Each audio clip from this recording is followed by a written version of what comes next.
अस्सलाम वालेकुम नाज़रीन, आप देख रहे हैं power politics with Adil Abbasi. इंतहाई दिलचस्प सूरत-ए-हाल है। सुप्रीम कोर्ट का सात रुकनी बेंच जो है वो इस वक्त समाअत कर रहा है ताहयात नाअहली मामले की। जो जारी प्रोसीडिंग्स हैं उससे हमें ये इंडिकेशन मिल रही है कि ये मामला जो है वो लाइफ टाइम हल होने के लिए जा रहा है। इसको आर्टिकल 62(1)(f) के तहत जो नाअहली का फैसला है वो लग ये रहा है बज़ाहिर के रिव्यू होने जा रहा है, वो रिव्यू हो जाएगा। तो अब देखना ये है कि जिस वक्त तक ये मसला हल नहीं होता उस वक्त तक जो है वो मियां नवाज शरीफ साहब के ऊपर नाअहली की तलवार जो है वो लटकती रहेगी।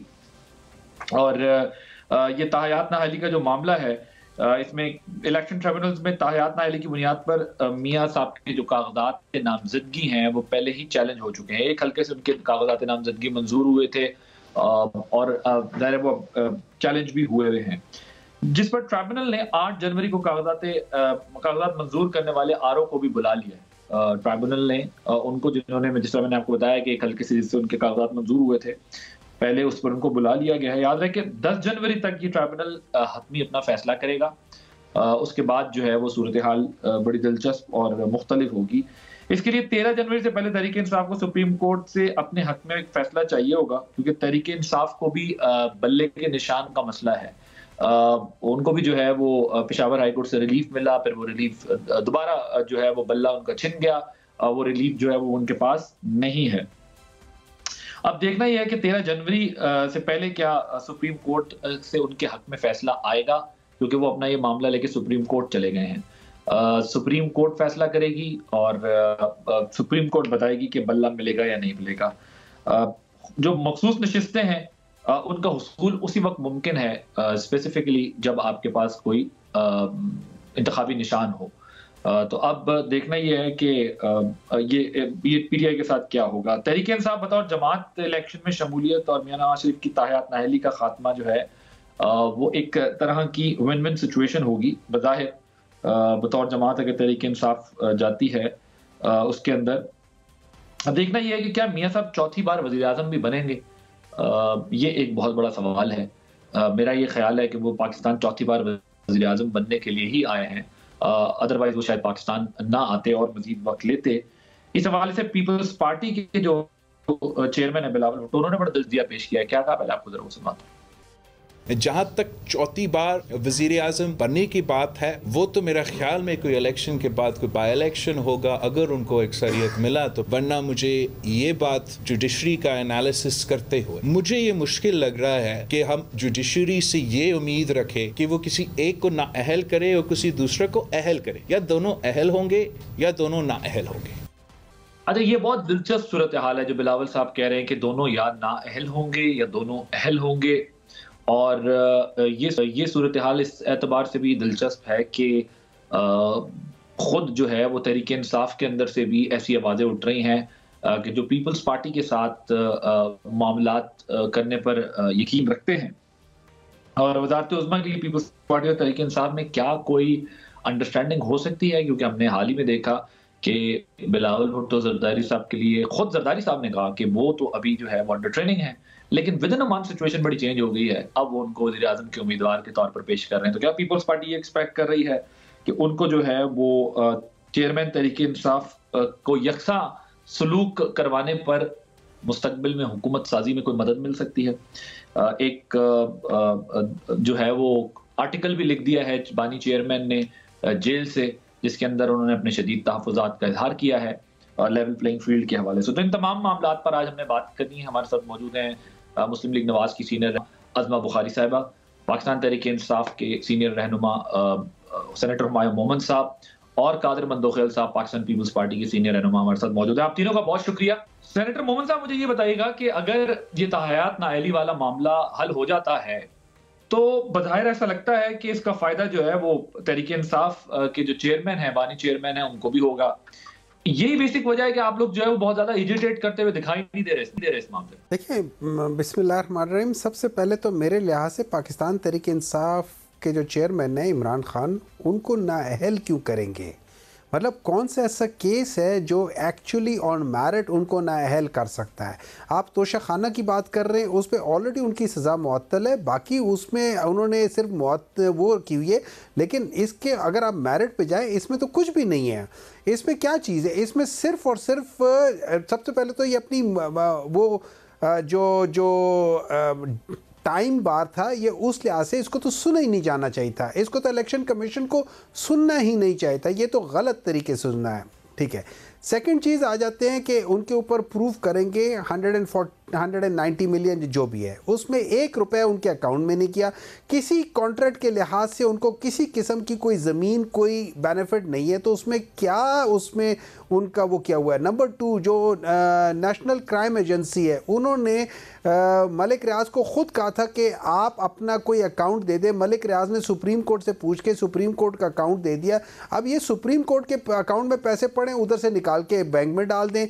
ये तो NCA ने उनसे पूछा था और वहां पे ट्रांसफर कर दिया, इसमें गवर्नमेंट से तो पूछा ही नहीं था। इस वक्त केसेस के मेरिट डीमेरिट पे जाए बगैर, बिल्कुल पाकिस्तान के अंदर बड़ी दिलचस्प सूरत हाल हो चुकी है।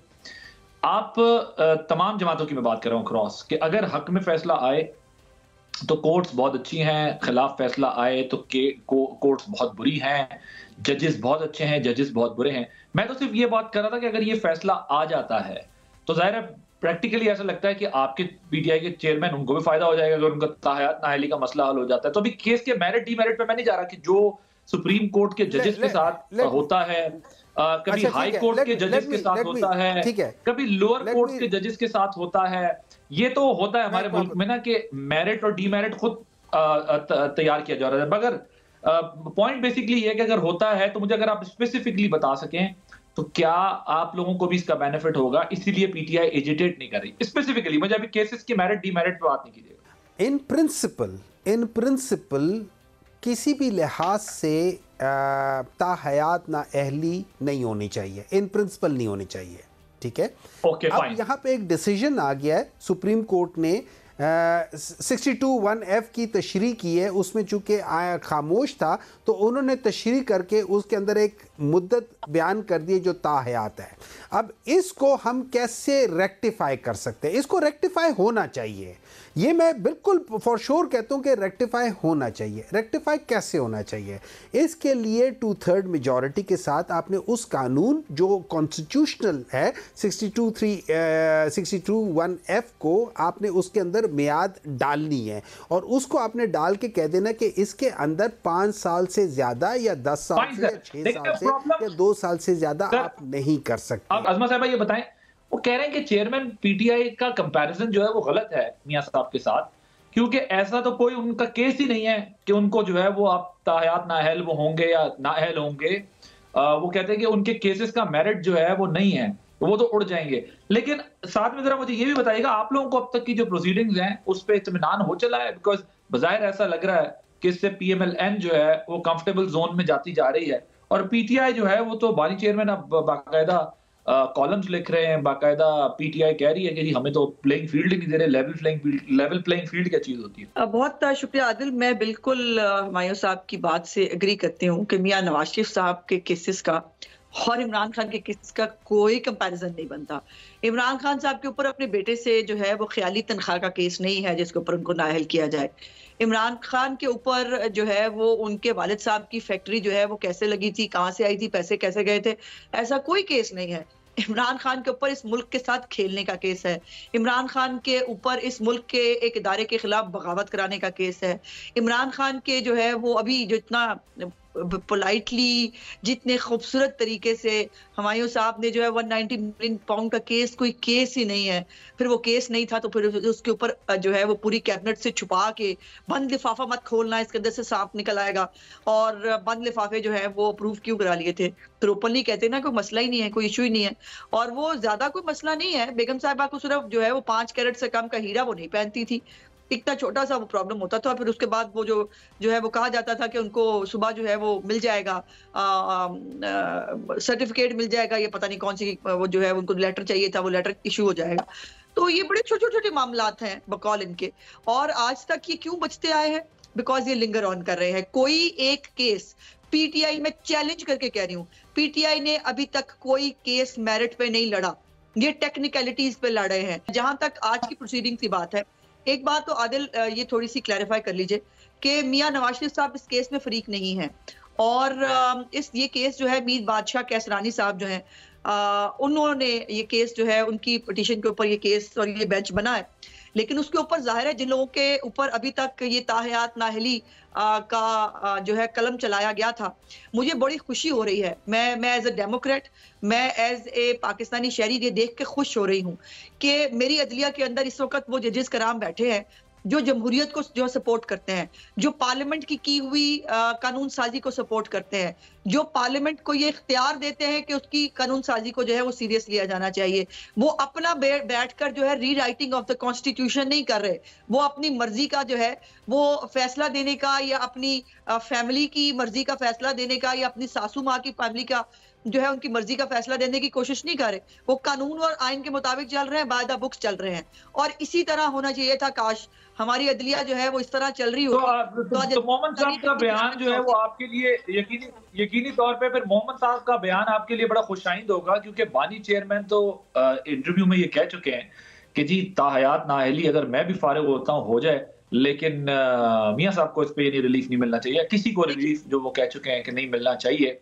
तो वो तो अपनी ये पोजीशन लेते थे, लेकिन आज उनकी पार्टी जो है वो डिफरेंट पोजीशन लेगी, जाहिर है अगर वो नाअहल रहते हैं।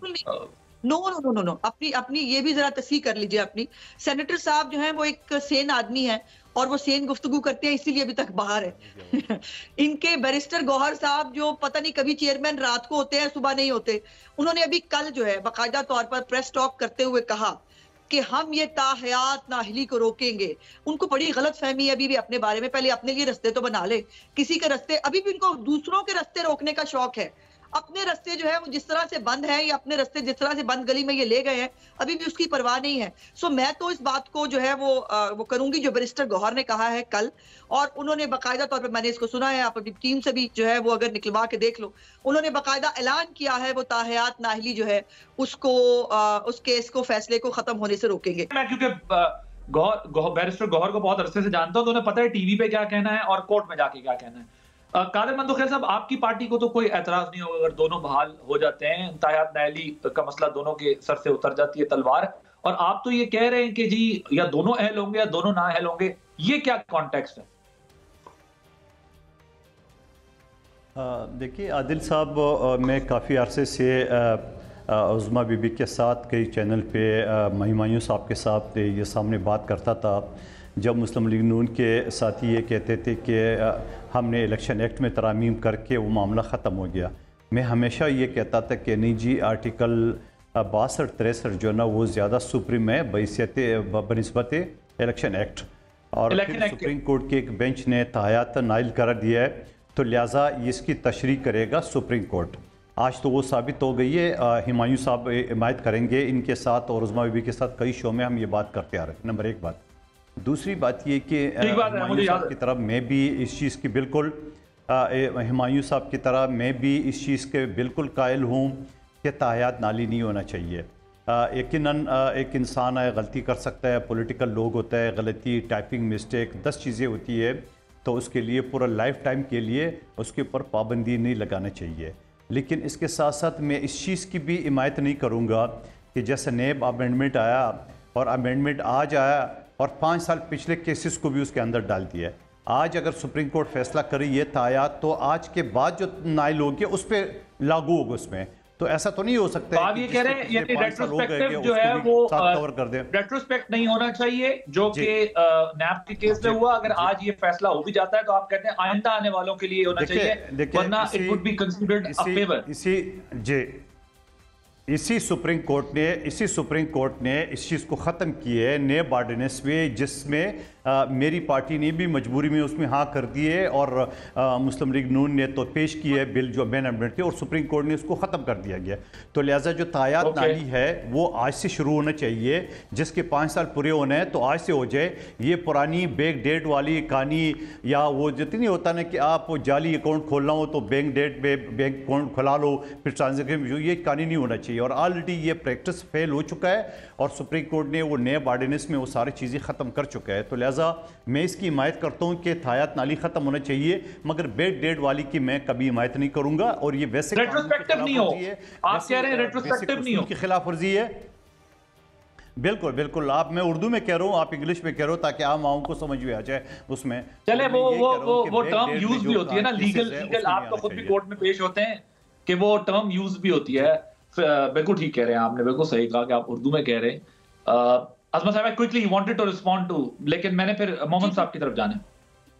जी, मुझे अपने मजलूम और मासूम और प्यारे भाई से दिली हमदर्दी है, जिसकी पार्टी जो है वो बेचारी फंस गई थी। लेकिन मेरी गुजारिश ये है कि आप बिल्कुल दुरुस्त कह रहे हैं, यही बात हम आपको समझाते रहे, जो आज आपको समझ में पता नहीं अभी तक भी नहीं आई, आपने शायद देखी नहीं है प्रोसीडिंग्स क्या हो रहा है। उसके अंदर बाकायदा तौर पर जजिस कराम ये कह रहे हैं कि इसके अंदर कानून के अंदर अगर कोई आईने पाकिस्तान में अगर कोई फ्लॉ है या नहीं लिखा गया, तो ये कानून साजों का इख्तियार है कि वो इसके अंदर चेंज कर ले। और इलेक्शन एक्ट के अंदर जब एक चेंज आ चुका है तो उसको डस्टबिन में नहीं डाला जा सकता। और वो अभी जो कुछ देर पहले चल रहा था, वो कह रहे थे कि, और ये भी आपको पता है, आप वकील हैं, कि अदलिया अपने फैसलों को, गलत फैसलों को दुरुस्त करने का इख्तियार रखती है। इसीलिए जो हमारे बंदयाल साहब थे, एक केस में और जो है गुफ्तगू फरमा के गए, दूसरा केस बिल्कुल ही कॉन्ट्राडिक्टरी और जो है वो कर दिया, जिसके ऊपर आज बहुत बहस हुई। और इसके ऊपर बाकायदा तौर पर जस्टिस मंसूर अली शाह हो, काजी फाजिसा साहब हो या बाकी लोग हो, वो इसके ऊपर यही तो बहस कर रहे हैं प्यारे भाई, कि इलेक्शन एक्ट जो पार्लियामेंट ने बना दिया है उसके बाद किसी और चीज की जरूरत नहीं होनी चाहिए। और अगर जो है ये इलेक्शन एक्ट जो कायम रहता है तो उसके बाद ये जो सुप्रीम कोर्ट के फैसले हैं ये बालातर है या पार्लियामेंट का बनाया हुआ कानून, ये इसके ऊपर बहस हो रही है। फैसला आएगा पता चल जाएगा। दूसरी बात यह है कि ये जो मेरी बहन आप वकील हो, मेरी बहन आप वकील हो, सुप्रीम कोर्ट या हाई कोर्ट के अंदर जो ऑब्जर्वेशन होता है उसका कानून से कोई ताल्लुक नहीं होता है। ये जो कोर्ट में ऑब्जर्वेशन होता है, कोर्ट में अपना राय देता है, उसका कानून से कोई ताल्लुक नहीं है। जो फैसले में लिखा जाता है वही आखिर होता है। जज साहब ने अपनी प्रोसीडिंग के दौरान कोई भी बात कर ली है, उसके कानून से कोई ताल्लुक नहीं है, न वो जजमेंट का हिस्सा होता है। मेरी बहन वकील भी तो है ना। जी मुझे बिल्कुल, मैं वकील हूँ, इसलिए तो मुझे हैरत हो रही है कि आप अपनी मर्जी के जो रिमार्क्स हैं उनके ऊपर अब अपना केस बिल्ड कर रहे हैं। और जब मैं आपको बता रही हूँ कि उन रिमार्क्स के अंदर ये सवालात आ रहे हैं, उस पे आप कह रहे हैं कि मुझे जो है वो पता नहीं है। मुझे भी बहुत कुछ पता है प्यारे भाई, आपको भी पता है। सो आप अपना सवालात जजमेंट का हिस्सा नहीं होता है। तो मैं अपना जवाब दे रही हूँ चंद सवालात के ऊपर, जो जजिस कराम चंद सवालात उठा रहे हैं इस हवाले से। मैंने उसकी बात सवालात का कानून से ताल्लुक नहीं होता है। बच्चे डरे हुए क्यों हैं, आप इतने परेशान क्यों हैं? अब ये नाहली जो है रिट्रोस्पेक्टिव, मैं क्यों परेशान हूँ? की है तलवार आपके ऊपर लटक रही है, मैं क्यों परेशान हूँ? चौथी मर्तबा वज़ीर आज़म आप पहले से बनवा चुके हैं, मैं क्यों परेशान हूँ? मैं तो बैठा हूँ अपनी जगह पे। आप तो भुट्टो साहब का केस लड़े आज तक। आप तो नाइल शख्स को, सजायाफ्ता शख्स को पहले से चौथी मर्तबा वज़ीर आज़म बना के बैठे हैं, मैं क्यों परेशान हूँ? परेशान तो आप है। उसको इंसाफ नहीं देना चाहते। कमाल डबल स्टैंडर्ड्स हैं आपके। वैसे अपनी तरफ बात आप परेशान ना हो। आपको अपने नायब सरबराह को पहले नाइली से खत्म करा के फिर चौथी मर्तबा वज़ीर आज़म का दावा करना चाहिए। आपने तो लंदन में बैठ के ज़रूर इस पे ऐलान कर दिया। आपको अच्छा जी, फेयर पॉइंट टेकन। यहाँ पे लेंगे एक ब्रेक के बाद जब वापस आएंगे तो पीपल्स पार्टी और पीटीआई की कुर्बत पर बात करेंगे।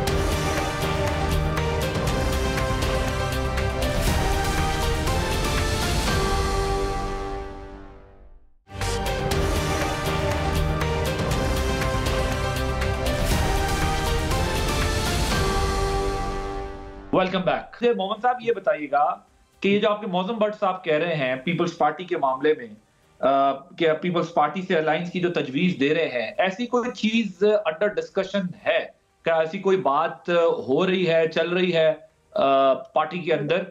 और जिस तरह अभी अज़मा साहबा ने भी रेफर किया कि चेयरमैन पीटीआई जो इस वक्त हैं, गौर साहब या हैं नहीं, जो भी उनका स्टेटस है, तो वो कुछ बात कर रहे होते हैं, आप कुछ कर रहे हैं, पार्टी के अंदर कुछ और बात हो रही होती है। तो हम क्या समझे, और पीपल्स पार्टी की तरफ से भी बयान आ गया कि या दोनों नाअहल होंगे या दोनों अहल होंगे, इस किस्म का बयान उनकी तरफ से भी आ गया।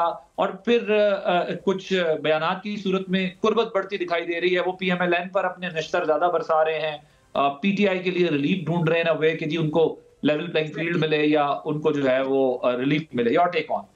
देखिए, इस तरह है, मैं चूँकि बाय प्रोफेशन मैं लॉयर नहीं हूँ, मैं एक मेडिकल डॉक्टर हूँ, लेकिन पिछले 3 साल में मैंने कुछ थोड़ा बहुत जो पार्लियामेंट में बैठ के कुछ चीज़ें सीखने की कोशिश की हैं, उसमें एक चीज़ मेरी समझ में आई है कि सबसे इम्पॉर्टेंट चीज़ या सबसे सुपीरियर चीज़ है वो कॉन्स्टिट्यूशन है।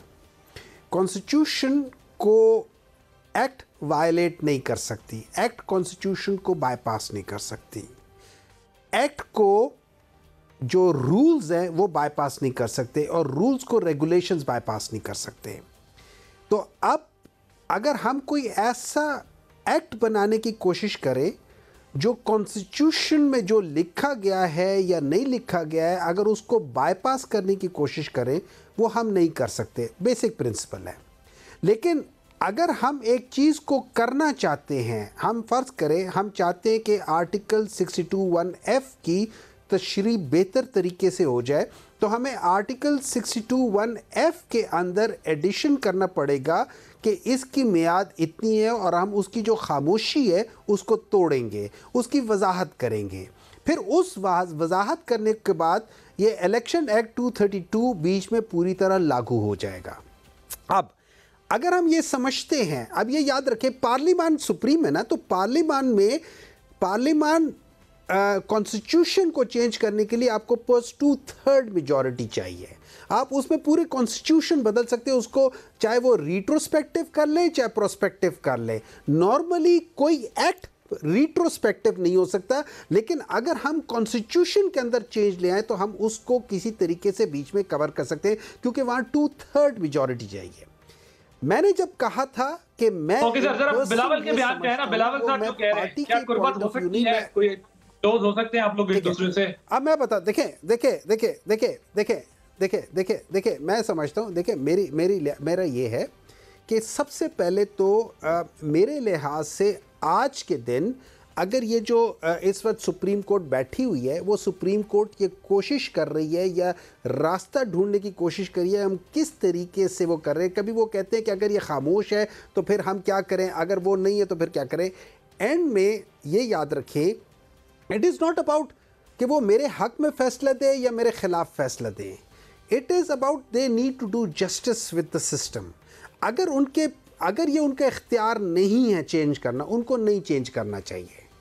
अगर ये उनका इख्तियार बनता है और वो कह सकते हैं, वो रेफ़र कर सकते हैं, जैसे उन्होंने कहा है कि इसको पार्लियामान को देखना चाहिए और पार्लियामान को छोड़ देते हैं, ये पार्लियामान का इख्तियार है, वो कॉन्स्टिट्यूशन को चेंज करके एड्रेस कर सकती है। और जब मियाँ साहब की पार्टी 2/3 मेजॉरिटी से आ जाए, अगर आ जाए तो फिर आप इसको चेंज कर सकते हैं। लेकिन मैं let's suppose if Pakistan Tehreek Insaf की government, not if, when Pakistan Tehreek Insaf की गवर्नमेंट आएगी, मैं उन लोगों में से पहला बंदा हूँगा जो इसको चेंज करने की कोशिश करेंगी। और अगर उसका बेनिफिशियरी मियां नवाज शरीफ हो जाते तो मुझे कोई प्रॉब्लम नहीं है, मुझे कोई प्रॉब्लम नहीं है। इन प्रिंसिपल मैं इसके खिलाफ हूँ, ठीक है, लेकिन जिस तरीके से ये किया जा रहा है मैं उसके भी खिलाफ हूँ। ये तरीका ठीक नहीं है। और मैं ये समझता हूँ जो कादिर साहब कह रहे हैं और मैं कह रहा हूँ, हम दोनों एक ही बात कह रहे हैं कि इसको होना नहीं चाहिए, लेकिन इसका तरीका वारदात वो नहीं है जो नून लीग करना चाह रही है। उन्होंने जैसे अपने आप को ये याद रखे कि जिस तरीके से उनको आके सरेंडर करना था जेल में, लेकिन वो बगैर सरेंडर के हो गए थे, वो गलत तरीका था सही काम करने का। सही काम करने का सही तरीका था जेल चले जाते, वहां से सरेंडर कर लेते, एक दिन बाद तकरीर कर लेते। केड़ी वो तकरीर उनको देख कर लोग आए, वो तो लोगों को चौथी बार वज़ीर-ए-आज़म बनने से पता ही नहीं था कि कौन तकरीर कर रहा है। तो बेसिकली आप लोग ये चाहते हैं कि चौथी दफा वज़ीर-ए-आज़म बनने से पहले मियां साहब रुकें, इससे कोई प्रॉब्लम नहीं है। और उस देखिए और उसके बाद जो है फैसला होता है। आजमा साहब ये बताइएगा कि ये जो बिलावल साहब ने बयान दिया है कि दोनों अहल या दोनों नाअहल होंगे, इससे क्या मतलब पीएमएलएन ले रही है? क्योंकि बजाय पीएमएलएन को लग रहा है कि वो कंफर्ट जोन में जाते जा रहे हैं, उनके केसेस खत्म होते जा रहे हैं, उनको रिलीफ मिल रहा है, और पीटीआई को लग रहा है कि हमारा सारा जो है वो गेम ऑफ कर दिया गया है, हमें जो है वो इलेक्शन कंटेस्ट नहीं करने दिया जा रहा, ना लेवल प्लेइंग फील्ड दी जा रही। लेकिन बिलावल साहब देख रहे हैं कि दोनों अहल होंगे या दोनों नाअहल होंगे, ये क्या माजरा है? माजरा बड़ा क्लियर है, आपको पता है। ये मतलब बहुत माइल्ड भी करके कहूँ तो ये बुग़्ज़ नवाज शरीफ है जो खत्म होने का नाम नहीं ले रहा। कि बजाय इसके कि एक तरफ कहते हैं हमने नई सियासत करनी है, हमने साफ सुथरी सियासत करनी है, हमने इल्जाम तराशी नहीं करनी, दूसरी तरफ जब खड़े होते हैं तो कुछ ना कुछ जो है वो गुफ्तगू ऐसी करते हैं कि जिससे बंदा सोचने में मजबूर हो जाता है कि ये कहना क्या चाहते हैं, इनका मसला क्या है, ये क्यों नहीं आवाम को मंशूर बताते अपना, ये क्यों नहीं लोगों को जो है वो उनके मसाइल की बात करते, इनको जो है वो सिर्फ और सिर्फ टारगेट करना है और फिर बिलो द बेल्ट जाके करना है। दूसरों की बीमारियों पे मजाक उड़ाने के वक्त जो है वो उनको बड़ा हर दफा करते हैं, हम रिस्ट्रेन का मुजाहरा करते हैं, लेकिन क्या जरदारी साहब दुबई में जाके इलाज नहीं कराते? क्या दुबई में जरदारी साहब का इलाज नहीं होता है? अभी सिराज के ऊपर भी आप जो है बीमारियों को भी आपने, अगर इस लेवल पर पीपल्स पार्टी की सियासत आ गई है कि आपको बीमारियों पे और लाशों पे और उस पर सियासत करनी है तो गुड फॉर देम, मैं क्या कह सकती हूँ। लेकिन एक बात जो दूसरी मुझे जो वो कह रहे हैं हमने NICVD बनाया है, वहां पर जाकर इलाज करवा लें, अगर दिल का कोई प्रॉब्लम होता है, बहुत अच्छा अस्पताल हमने बनाया है, बाहर क्यों चले जाए? हाँ, वो जुम्मा 8 दिन का अस्पताल बनाया है एक, वो अस्पताल ही सिर पे लेके जो टोकरा लिए फिर रहे हैं, मतलब उसके ऊपर जो थर में लोग बच्चे मरते रहे, जो इनकी बैशिंग हुई पिछले 10 साल कुछ नहीं हुआ, उसके बाद जो है पिछले दौरे हुकूमत में 2-1 अस्पताल बना लिए, उसके ऊपर बहुत अच्छी बात है, बहुत अच्छा किया, लेकिन उस अस्पताल को खिदमत खल्क के लिए इस्तेमाल करें ना, उसको सियासत के लिए इस्तेमाल करना है। फिर इमरान खान में इनमें जो है वो क्या है, फर्क क्या है? और आप दूसरों की बीमारियों का मजाक उड़ाते हैं, जब आप खुद जो है आपके हर बुजुर्ग है, आपके घर में भी बुजुर्ग हैं, वो भी बीमार होते हैं, लेकिन आपको ये बात समझ में नहीं आ रही। अगर आप इमरान खान के लेवल पे उतरना चाहते हैं, उस हद तक उतर के ट्रोलिंग और वो करना चाहते हैं, तो फिर मतलब मैं क्या ही कह सकती हूँ। लेकिन एक बात एक बड़ी इंपॉर्टेंट बात है, आज जो है अदालत ने ये भी कहा, जो रिमार्क्स के मुताबिक हमारे मंदोखेल भाई के, उनके अंदर उन्होंने कहा क्या कत्ल की सजा आईने पाकिस्तान में लिखी है? जवाब है नहीं। तो ये जो सबऑर्डिनेट लेजिस्लेशन होती है ना, ये इसीलिए होती है कि जो चीजें आईने पाकिस्तान में हर चीज नहीं लिखी जाती, आईने पाकिस्तान के नीचे सबऑर्डिनेट लेजिस्लेशन होती है जिसने इन चीजों को कैटर करना होता है। अगर ये इतना गलत होता ना इलेक्शन एक्ट के अंदर तरमीम, तो आज वो उड़ा देते। वो बार बार क्यों कह रहे हैं, वो बार बार क्यों इलेक्शन एक्ट के साथ खड़े हो रहे हैं? वो कह रहे हैं कि पार्लियामेंट का इख्तियार है, उसने ये कानून बना दिया है, अब हमारे कुछ करने की जरूरत क्यों है? और उनको बार बार कहा जा रहा है कि नहीं जी, ये जो फैसले पहले आए हैं, इस कंफ्यूजन को आप दूर कर दें तो बेहतर होगा, वरना आधे रिटर्निंग अफसर जो है वो सुप्रीम कोर्ट के फैसलों को लेंगे, आधे जो है वो इलेक्शन एक्ट को लेंगे। सो ये बहस हो रही है। इलेक्शन एक्ट अगर इतना बुरा लग रहा होता ना, और अगर बिल्कुल खिलाफ होता, आइन के खिलाफ होता, तो वो अभी तक उड़ा दिया गया होता, जैसे उन्होंने नैब ऑर्डिनेंस जो है उसके अंदर उन्होंने उसको खत्म कर दिया था। राइट जी मंदोखेल साहब, क्विकली, और ये भी बताइएगा आप लोग क्यों समझते हैं कि दोनों अहल और दोनों नाअहल हों? देखिए, ये तो बड़ी अच्छी बात मेरी बहन ने कर दी है कि हमारे पास कुछ करने का, बताने का तो है कि हमने अस्पताल बनाया NICVD पाकिस्तान के टॉप लेवल के 10 ज़िलों में, फ्री इलाज दिल का। हमने गंबट में लिवर ट्रांसप्लांट बनाया, पाकिस्तान का टॉप का 1.5 से 2 करोड़ का इलाज फ्री। हमने SITUT बनाया किडनी का, पाकिस्तान का टॉप अस्पताल कराची में। हमने बेनज़ीर ट्रामा सेंटर 15 मंजिल पाकिस्तान के टॉप का, जो हम बता सकते हैं। और मैं यहाँ पे इस हल्के में बैठा हूँ NA242 में, जहाँ शहबाज शरीफ साहब भी पंजा आजमाई कर रहे हैं। 9 अरब 20 करोड़ के तरक्याती काम मंजूर करा है, यूनिवर्सिटी मंजूर करा है, 50,000 से ज्यादा गरीबों का रजिस्ट्रेशन बेनज़ीर करा है। बैतुलमाल से सुन ले, बीमारी की बात नहीं करेंगे। ना आप रुको, आप बात तो सुने सर। आप एक मिनट आप रिपीट कर रहे थे। देखिए बात सुन, आदिल मुझे पूरी बात करने दे। बात यह है कि यहाँ पे नवाज शहबाज शरीफ साहब, ये बताएं कि बिलावल साहब जब ये कह रहे हैं दोनों अहल होंगे और नाअहल होंगे, तो आपने अपनी कारकर्दगी बता दी ना। अब मैं ये जानना चाह रहा हूँ कि जवाब दे रहा हूँ किस बेस पे कहते हैं कि दोनों अहल होंगे और नाअहल होंगे। आपको मैं बता रहा हूँ ना, जरा उज़मा बीबी ने जो सवालात उठाए मैं उसके जवाब दे दूँ ना। हम ये टोकरा जो लेके बकौले उज़मा बीबी जो टोकरा हम लेके फिर रहे, ये टोकरा क्या शहबाज शरीफ के पास है? 5 साल पहले इस हल्के में आता जहां मैं बैठा हूं, कह रहे मैं लाहौर के रोड की तरफ बनाऊंगा। आज किस मुंह से वो आ रहा है यहाँ पे इलेक्शन लड़ने के लिए? पाकिस्तान का वजीर आजम बन गया, 1 रुपए का काम नहीं किया है। मिफ्ता इस्माइल वजीर खजाना बन गए। हम ये टोकरा लेके कादिर खान मंदोखेल 9 अरब के तरक्याती काम, 50,000 की बेनज़ीर इनकम सपोर्ट की, 8 महीने नादरा की वैन की, यहां मैं जाल बिछा चुका हूं, काम हो रहा है।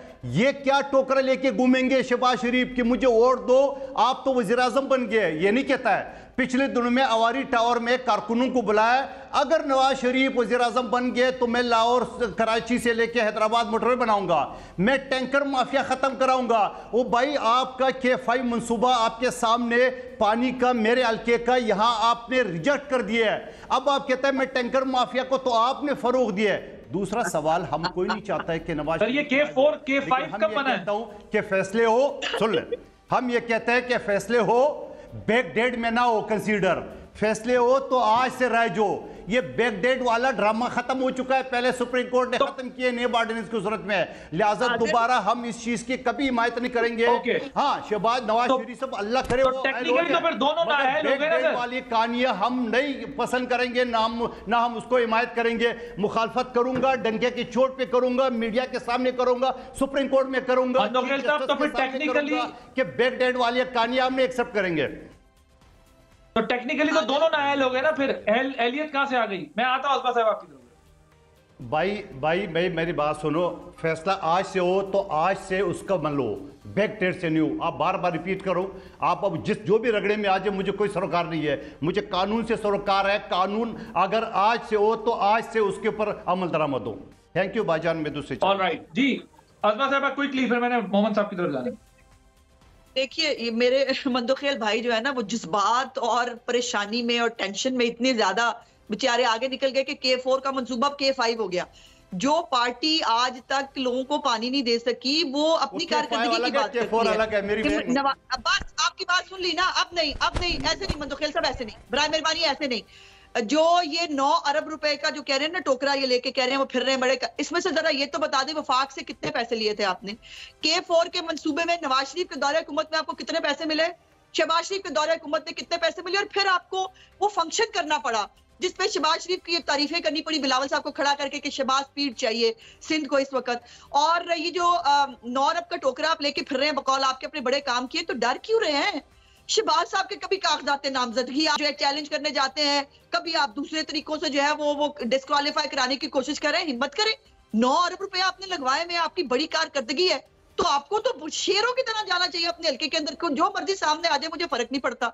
अजीब बात यह है कि वो पार्टी जो 15 साल से बिला शिरकत गैरे एक सूबे को गवर्न कर रही है, ना वहां का कूड़ा उठा सकती है, ना वहां लोगों को पानी दे सकती है, ना बुनियादी जो इंसानी जरूरियात है ना वो पहुंचा सकती है, और बातें इनसे करा लो बड़ी बड़ी। शहबाज शरीफ के पास ना पूरे पाकिस्तान में बताने को बहुत कुछ है। आपको ये जुम्मा 8 दिन बन हुए ना अस्पताल बनाए हुए पाकिस्तान के अंदर, हर बड़े शहर के अंदर कार्डियोलॉजी मौजूद है, और आज से नहीं है, 90 की दिहाई से है। PKLI जो है वो किसी के बैच करने पर नहीं बना, वो शहबाज शरीफ खुद बाहर से लेके आए डॉक्टर्स को लाके PKLI बनाया। जिगर का ट्रांसप्लांट होता है वहां पे, किडनी का ट्रांसप्लांट होता है, ये सिर्फ बातें सुन सकते हैं और कर सकते हैं। लेकिन गुजारिश आपका पॉइंट आ गया, जिंदगी की बात करें ना, ये मतलब ये छुट्टे की बात शहबाज शरीफ से मुकाबला करें मंदोखेल साहब, कोई बात नहीं, 600 वोटों से आप जीते थे ना। यहाँ पे लेंगे ब्रेक के बाद जब वापस आएंगे तो बात करेंगे बल्ले का निशान एक बार फिर चिन्ह गया और अब सारी तवक्कुआत सुप्रीम कोर्ट से हैं, क्या होगा ब्रेक के बाद बात करेंगे।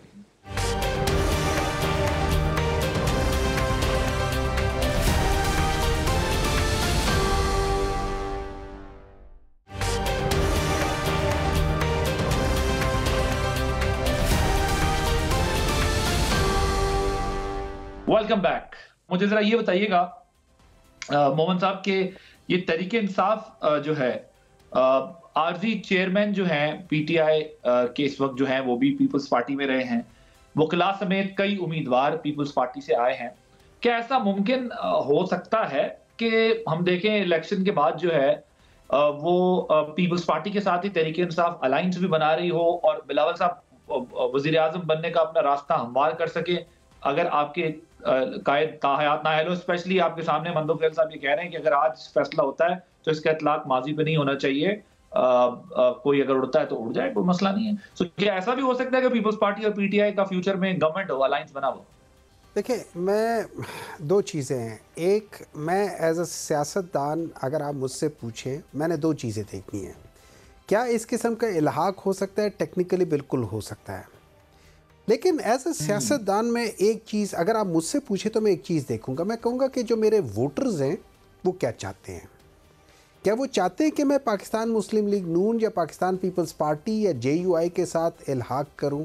मुझे उसका प्रॉब्ली आंसर नो में आएगा, ठीक है। लेकिन लेट्स सपोज इस वक्त की एक बड़ी स्पेसिफिक सर्कमस्टांसेस आ रहे हैं, वो सर्कमस्टांसेस ये आ रहे हैं कि PMLN, JUI और बाकी जो पार्टीज़ हैं जो कि बेसिकली नॉन डेमोक्रेटिक बातों पे ज़्यादा बिलीव करने वाले हैं, ठीक है, क्योंकि इन सब लोगों का जो जन्म है वो नॉन डेमोक्रेटिकली हुआ था। तो अगर और इनका सेटअप ही सारा उसी लिहाज से, अगर किसी वजह से हमें कहीं करना पड़े तो उसमें बात आ जाती है कि प्राइम मिनिस्टर कौन बनता है। तो देखिए उसका सिंपल फार्मूला होता है कि लेट्स से अगर मेरे और आपके हम दोनों के दरमियान में मेरी सीटें ज़्यादा हैं तो मेरा हक बनता है, अगर आपकी सीटें ज़्यादा है आपका हक बनता है।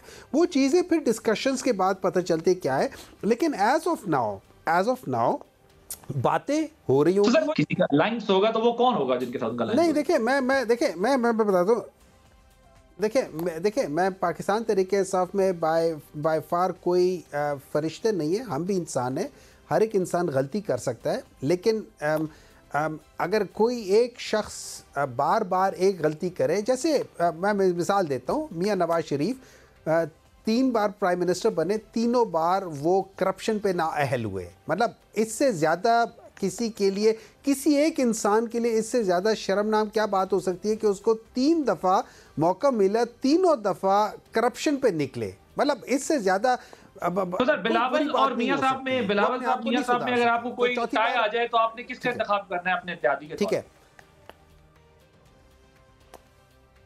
देखिए मुझे सबसे पहले इत्तेहादी के लिहाज से हम लोग इलेक्शन से पहले तो कोई इत्तेहादी बना नहीं रहे ना, तो मेरा ये ख्याल है हम इलेक्शन के बाद सर, इलेक्शन के बाद पे जब हम अपनी स्ट्रेंथ पे जीतेंगे, देखिए इलेक्शन के बाद फिर हम देखेंगे हमारी स्ट्रेंथ क्या है। हो सकता है हमें किसी से इल्हाक करने की जरूरत ना पड़े, हम अपनी गवर्नमेंट खुद बना लें, और हो सकता है अगर पड़ जाए तो फिर क्या करें? बलूचिस्तान में हो सकता है हमें, फिर उस वक्त देखेंगे। देखिए वो चीज़ें हो सकती है, बहुत सारी चीज़ें हो सकती है, लेकिन मैं ये समझता हूँ कि अगर if I have to see it, मैं बेहतर होगा कि मैं सबसे बड़ी पार्टी के साथ अपोजिशन में बैठ जाऊँ। मैं प्रेफर करूँगा, मैं पर्सनली मैं उसको प्रेफर करूँगा बजाय इसके कि मैं किसी के साथ मिल के हुकूमत बनाऊँ और कल को फिर हमारे दरमियान में फिर हम एक दूसरे के दस्त गिरबां हों। उससे बेहतर ये होगा कि मैं अपोजिशन में बैठ के अपना वो रोल अदा करूँ जो हम लोग करते रहे, क्योंकि मेरी मुखालफत की वजह से शायद जो हुकूमत है वो बेहतर कारकर्दगी कर ले। हमारे आने से पहले वो था ना, हमसे पहले था अजब तेरी सियासत का मंजर। तो फिर आप लोग जो है वो इत्तेहाद PMLN पीपल्स पार्टी के साथ इत्तेहाद नहीं करेंगे, ऑपोजिशन में चले जाएंगे अगर आप हुकूमत साजी नहीं कर सके, अपनी हुकूमत सादा अक्सरियत से नहीं बना सके। ये मेरी पर्सनल राय, ये मेरी पर्सनल राय है, लेकिन इसके ऊपर डिस्कशन पार्टी करके कुछ भी कर सकती है। मुझे नहीं मालूम पार्टी की इस वक्त क्या राय है, मुझे उसमें साथ किसी के साथ ऐसे डिस्कशन का मौका नहीं मिला, मुझे उसका नहीं मालूम। मेरी पर्सनल राय ये होगी, और ये मैंने पहले भी 2018 में भी खान साहब को मैंने ये कहा था कि अपोजिशन में रहना बेहतर होगा बनिस्बत वीक गवर्नमेंट बनाने के। ऑलराइट, अज़मा साहिबा, ये मामला सुप्रीम कोर्ट में चला गया बल्ले का, तो अगर हाई कोर्ट में पहले रिलीफ मिला फिर छिन गया, अब ये रिलीफ अगर सुप्रीम कोर्ट से मिल जाता है तो आप लोगों को एतराज तो नहीं होगा, या आपको लगता है कि नहीं सुप्रीम कोर्ट से नहीं, ये रिलीफ नहीं मिलेगा?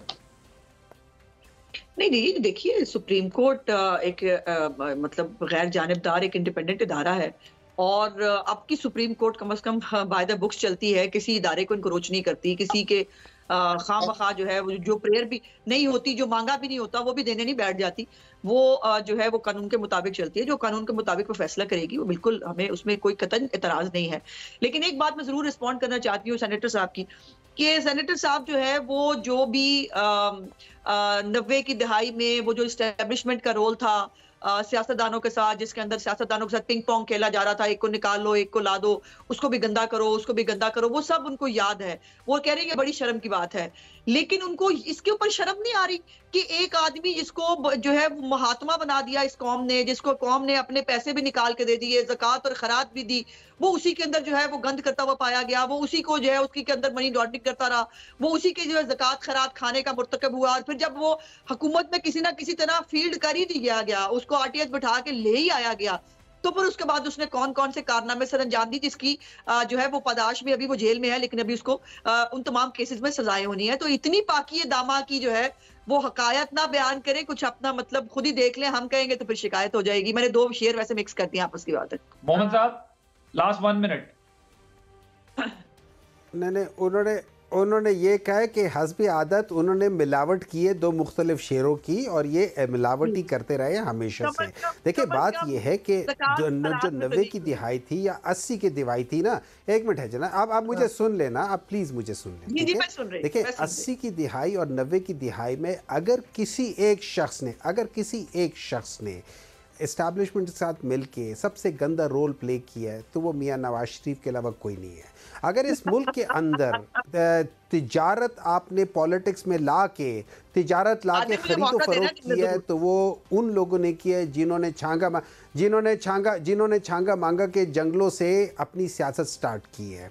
ठीक है, ये याद रखें कि 1985 का जो बुज़दार था ना, वो आज 3 दफ़ा का प्राइम मिनिस्टर बन चुका है। ठीक है, टाइम दे दें, सारे इसी तरह ही हो जाते हैं, उनको एस्टैब्लिशमेंट की बैक देते सारे इसी तरह ही हो बेसिकली। लेकिन वो जो तमाम तर चीजें हुई थी ना सर, हाँ, एक मिनट है, वो जो तमाम तर चीजें हुई थी ना सर, आपने 18 में सारे रिकॉर्ड तोड़ दिए, ये रिकॉर्ड भी सारे आप लोगों ने ब्रेक कर दिए। आदिल जरा 1 मिनट क्विकली, अज़मा साहब I have to wrap the show. ना बुज़दार और ना मियां साहब, ये दोनों बगैर पर्ची के बोल नहीं सकते। लेकिन एस्टैब्लिशमेंट की मुखालफत के बावजूद आपने बुज़दार साहब को चेंज नहीं किया। 30 सेकंड अज़मा साहब क्विकली। जो 22 साल तक तांगा पार्टी रहे, तब तक वो बेचारे ना जलसा करने की हैसियत रखते थे ना पार्टी बनाने की हैसियत रखते थे। फिर उसके बाद उनको जवान करके पाल पोस कर जिस तरह से आरटीएस बिठा के जिस तरह से एक जो है आईजीआई बनाने पे उनको एतराज है, लेकिन जो दूसरों की पार्टियां तुड़वा के thank you so much Azma Bukhari साहबा, कादर मंदोखेर, सेनेटर डॉक्टर हुमायूं मोमन साहब, आप तीनों का बहुत शुक्रिया। अल्लाह बासी गुजार दीजिए। अल्लाह हाफिज।